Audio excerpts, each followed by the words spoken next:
और बड़ी खबर आपको बता दें कि ईरान में लापता अमेरिकी पायलट की तलाश तेज हो गई है। जर्मनी से मिडिल ईस्ट पहुंचे हैं 2 अमेरिकी MC-130J विमान। पायलट की तलाशी अभियान में शामिल होगा MC-130J विमान।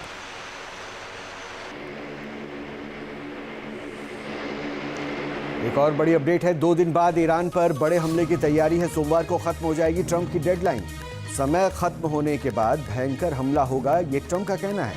डेडलाइन खत्म होने के बाद ईरान पर कहर टूटेगा।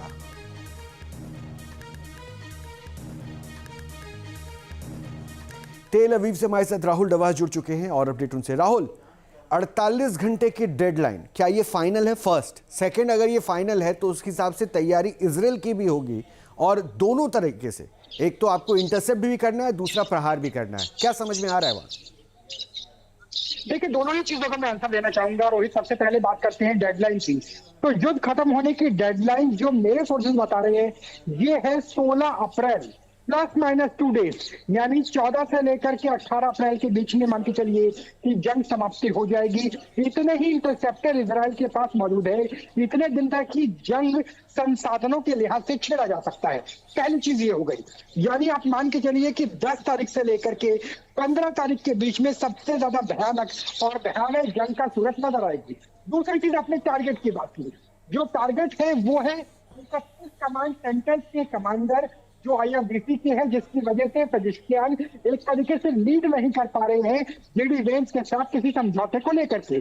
उन्हें एलिमिनेट करना चाहते हैं मोसाद भी, MI6 भी और CIA भी। लेकिन सबसे समस्या सबसे बड़ी ये है कि वो जो ऑर्डर्स दे रही है वो कागज पर लिख के दे रहे हैं, वहां पर टेक्निकल इंटेलिजेंस काम नहीं कर पा रही है। इसलिए डेडलाइन हो सकता है 8 तारीख से बढ़कर के 10 तारीख हो। लेकिन मान के चलिए कि 10 और 15 के बीच में सबसे ज्यादा भयानक जंग की सूरत रहेगी और उसके लिए तैयारी की गई है। इजराइल के स्तर पे भी इंटरसेप्टर्स की हो और ईरान के स्तर पे भी। ईरान के पास 70 लॉन्चर और 300 मिसाइल ऐसी है जो जंग के आखिरी सप्ताह के लिए बचा के रखी गई है। अच्छा Rahul, on a second note अगर हम देखें, जो जंग की तैयारी की बात हो रही है, पायलट की तलाश को लेकर अमेरिका बहुत बेचैन है। क्या ये रिटेलिएशन भी नजर आएगा? निश्चित तौर से, क्योंकि अगर बॉडी बैग्स पहुंचते हैं या फिर कोई कैप्चर हो जाता है पायलट, तो होम ग्राउंड पे काफी हद तक मुश्किल हो जाती है। इससे पहले जब जंग के 33 दिन हुए थे, हमने 19 मिनट के भाषण में देखा था कि ऐसा लग नहीं रहा था कि डोनाल्ड ट्रंप विश्व बिरादरी को संबोधित कर रहे हैं। ऐसा लग रहा था कि मांगा सपोर्टर्स को समर्थन कर रहे हैं, उनसे सीधा संवाद कर रहे हैं। तो उन्हें मिड टर्म इलेक्शन भी देखने और मिड टर्म इलेक्शन से पहले किसी भी हालत में उन्हें अपना पायलट वापस चाहिए और उसके बाद ही जंग बहुत ज्यादा इंटेंस हो सकती है। इसलिए मैंने कहा कि 48 की जगह 72 घंटे हो सकते हैं, लेकिन 72 घंटे के बाद जंग सबसे इंटेंस फॉर्म में अपनी पहुंच जाएगी निश्चित रूप से। अच्छा, इंटेंस का इशारा क्या है Rahul? Is it the atomic chance? मतलब क्या हम वो माने? क्योंकि आपके एक रिपोर्ट में हमने देखा था, आपने एक इंटीमेट किया था वो बंकर्स के ऊपर, मेट्रो टनल के नीचे परमाणु बम के थ्रेट को लेकर। देखिए, परमाणु युद्ध नहीं होगा, ये आप निश्चित मान के चलिए, क्योंकि जब तक अस्तित्व को खतरा इजराइल को होगा नहीं, तब तक इजराइल एटम बम नहीं छोड़ेगा। जब तक तेहरान पर पैराट्रूपर्स नहीं पहुंचेंगे, तब तक वो भी डर्टी बम, जिसे कहा जा रहा है कि 400 से 600 किलो 80% 60% न्यूक्लियर इनरिचमेंट है जो वॉरहेड में भेजा जा सकता है, वो भी नहीं भेजेगा। जिसमें इंटेंस की बात करो, यहाँ पे सिविल इंफ्रास्ट्रक्चर है और उससे बड़ा है वाटर बम, क्योंकि अगर वाटर प्लांट के ऊपर अटैक हुआ या गल्फ में, इजराइल में या तेहरान के आसपास, तो बड़ी मानवीय क्षति हो सकती है। वो नेक्स्ट टू एटम बम ही होगी वाटर बम को लेकर के। ठीक है, और वाटर बम को इसलिए भी समझना बहुत ज़रूरी हो जाता है क्योंकि इस क्षेत्र में पानी की फिल्ट्रेशन किया जाती है या फिर दूसरे जो प्रोसेस होता है उसमें खारे पानी से तमाम खनिज और नमक निकाल के उसे पीने लायक बनाया जाता है, क्योंकि वहाँ वाटर स्टॉक की कमी है जो पीने लायक है। इसीलिए वाटर बम का इस्तेमाल राहुल ने किया और ये समझाने की कोशिश की कि ये अगर वहाँ स्ट्राइक हुआ तो वॉर नेक्स्ट लेवल पे जा सकता है। बहुत बहुत शुक्रिया राहुल आपका इन तमाम जानकारी के लिए। एक बड़ी खबर और है, वो बता दें कि अमेरिकी सेंट्रल कमांड क्षेत्र में तैनात हुआ है नाइट हॉक हेलीकॉप्टर। अमेरिका के नाइट हॉक हेलीकॉप्टर की नई तस्वीर भी सामने आई है। USS त्रिपोली पर रात के अंधेरे में उड़ान भरे हैं ये नाइट हॉक हेलीकॉप्टर्स।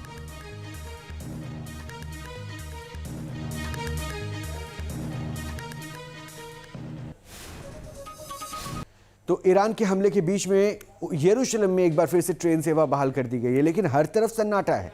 कोई नजर नहीं आ रहा है। यरूशलेम में जमीन के भीतर करीब 90 मीटर नीचे बने स्टेशन से देखिए राहुल डबास की ग्राउंड रिपोर्ट।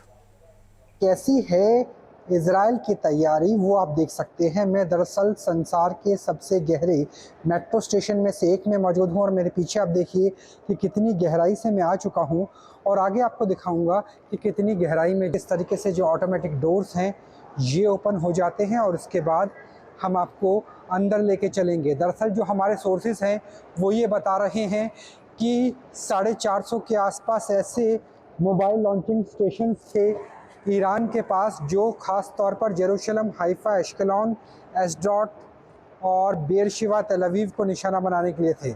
और उनमें से कई ऐसी मिसाइल्स हैं जिसमें डर्टी न्यूक्लियर बम भी हो सकता है और यही वजह है कि इस वक्त हम आपको लेकर आए हैं कि अगर कभी डर्टी न्यूक्लियर बम का इस्तेमाल किया गया ख़ासतौर पर ईरान की तरफ से तो क्या आंसर है इज़राइल का। यही आंसर है जहां मैं मौजूद हूं। ये सबसे गहरा, विश्व के सबसे गहरे मेट्रो स्टेशंस में से एक है जिसकी गहराई 80 मीटर से भी ज़्यादा है। जंग जब 5वें सप्ताह में प्रवेश कर चुकी है, जिस हाल में अब महीना तो पूरा हो ही गया, अप्रैल के भी दिन बीत रहे हैं, ऐसे में ये कहा जा रहा है कि जब भी युद्ध समाप्ति की ओर होगा तब डर्टी न्यूक्लियर बॉम्ब से लेकर के ऐसी हाइपरसोनिक मिसाइल का इस्तेमाल किया जा सकता है जिनकी संख्या 300 के आसपास बताई जा रही है और उन्हें छोड़ने के लिए 70 से 80 अभी भी रॉकेट लॉन्चर सेट या मोबाइल रॉकेट लॉन्चर मौजूद है। उस वक्त क्या होगा? उस वक्त एक बड़ी आबादी को इस मेट्रो स्टेशन के अंदर सेव किया जा सकता है क्योंकि ये संसार के सबसे गहरे मेट्रो स्टेशंस में से एक है जहाँ परमाणु बम का असर नहीं होता। इन गेट्स को बंद कर दिया जाएगा तो उसके बाद यहाँ पर किसी परमाणु बम का भी असर नहीं होगा।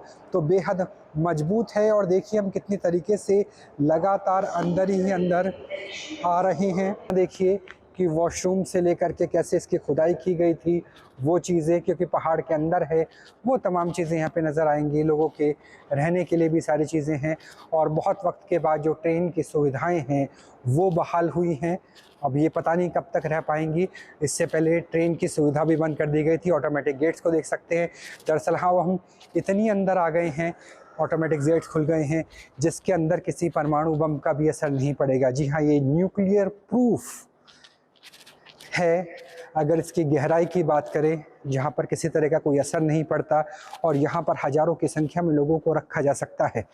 तो ये है इज़राइल की टेक्नोलॉजिकल पावर जिसके ज़रिए वो युद्ध की समाप्ति से पहले, जब ईरान की तरफ से डर्टी बम का इस्तेमाल किया जा सकता है, जब ईरान की तरफ से हाइपरसोनिक मिसाइल का इस्तेमाल किया जा सकता है, तब अपनी जनता को सुरक्षित रखने की कोशिश करेंगे।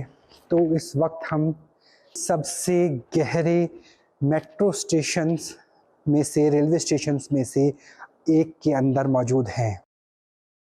काफ़ी वक्त के बाद यहाँ पर ट्रेन की शुरुआत हुई है और ट्रेन की स्थिति क्या है वो आपको दिखाने की कोशिश करेंगे क्योंकि बहुत वक्त से यहाँ पर ट्रेन की सेवाएं बंद हो गई थी पूरी ही। अगर हम इंटरसिटी की बात करते हैं, आप देखिए इस वक्त मैं जेरूशलम से तेल अवीव जा रहा हूँ और खाली पड़ा हुआ है पूरा प्लेटफॉर्म। मेरे अलावा केवल आपको एक महिला ही नज़र आएगी। ट्रेन स्टेशन यहाँ पर पुश करके इसका गेट खुल जाता है और अंदर देखते हैं कि कितनी पब्लिक है। यहाँ 2 फ्लोर की ट्रेन होती है। देखिए कि पूरी बॉगी में एक व्यक्ति है और यहाँ से आपको दिखाएंगे, यहाँ भी एक ही है। ये ग्राउंड, फर्स्ट और सेकंड, 3 फ्लोर की यहाँ पे ट्रेन होती है। अब मैं सीढ़ियाँ लेकर के ऊपर आ गया हूँ और यहाँ भी देख लीजिए कि मेरे अलावा आपको कोई भी इस पूरी रेलगाड़ी में नज़र नहीं आएगा। तो भले ही ट्रेन को बहाल कर दिया गया है लेकिन उसके बावजूद जो हालात हैं वो देख लीजिए कि मेरे पीछे आपको जो स्टेशन है उनके नाम नज़र आ जाएंगे। तेल अवीव की तरफ जा रही है, उसके आगे भी जा रही है और एयरपोर्ट बंद है वहाँ भी जा रही है। लेकिन मेरे अलावा मेरे नीचे वाला फ्लोर देख लीजिए, उससे नीचे वाला फ्लोर आपको दिखाया और जब मैं लगातार चल रहा हूँ तो आपको मेरे अलावा कोई भी इस गाड़ी में नज़र नहीं आ रहा क्योंकि ईरान की तरफ से कहा जा रहा है कि आपकी मूलभूत ढांचे के ऊपर प्रहार किया जाएगा। होलोन पे हमने हमला देखा था। यही वजह है कि ट्रेन पूरी तरीके से खाली है और कभी भी इसकी सेवाओं को बंद भी किया जा सकता है। तो ये है इस वक्त ट्रेन सेवा के हालात तेल अवीव और जेरूशलम के बीच। और बड़ी खबर आपको बता दें कि ईरान में लापता अमेरिकी पायलट की तलाश तेज हो गई है। जर्मनी से मिडिल ईस्ट पहुंचे हैं 2 अमेरिकी MC-130J विमान। पायलट की तलाशी अभियान में शामिल होगा MC-130J विमान।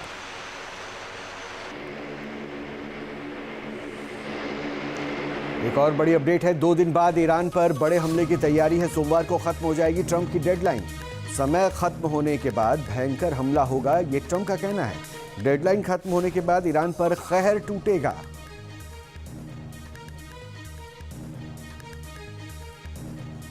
तेल अवीव से हमारे साथ राहुल डवास जुड़ चुके हैं और अपडेट उनसे। राहुल, 48 घंटे की डेडलाइन, क्या ये फाइनल है? फर्स्ट, सेकंड, अगर ये फाइनल है तो उसके हिसाब से तैयारी इजराइल की भी होगी और दोनों तरीके से, एक तो आपको इंटरसेप्ट भी करना है, दूसरा प्रहार भी करना है। क्या समझ में आ रहा है वहां? देखिए, दोनों ही चीजों का मैं आंसर देना चाहूंगा। रोहित, सबसे पहले बात करते हैं डेडलाइन की।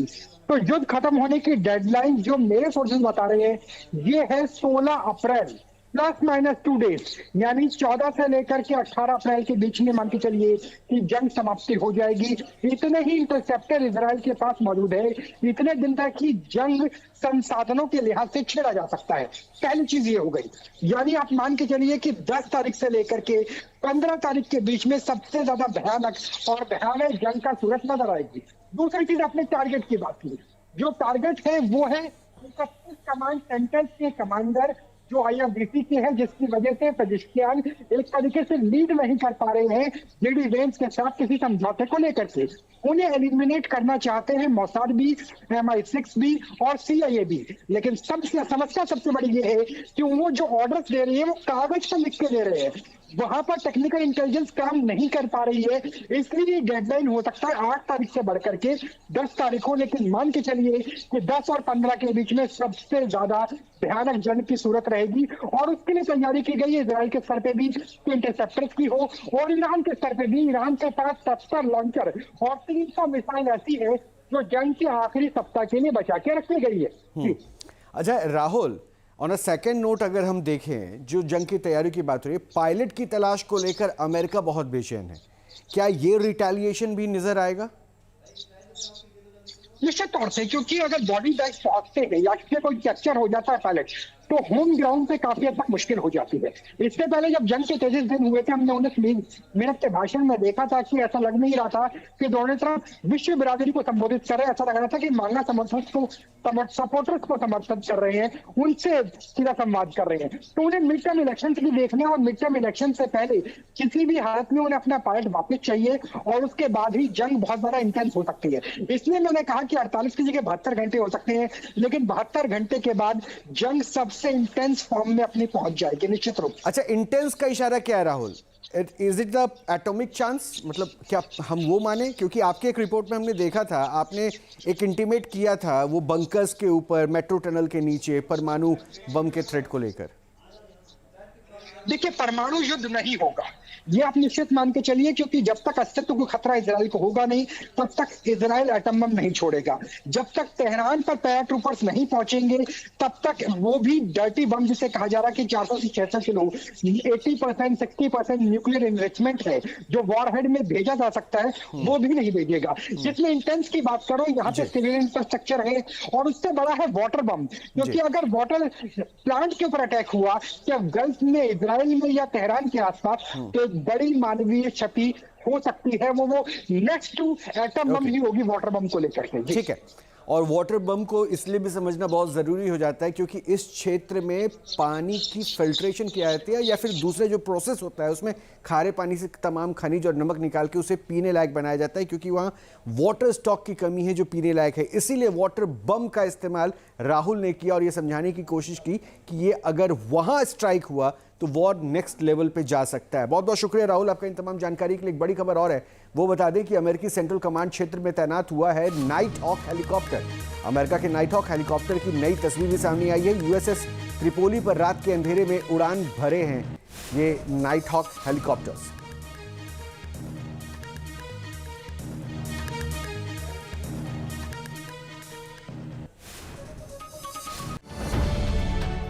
अब से DD फ्री डिश की चैनल नंबर 57 पर देखिए न्यूज नेशन।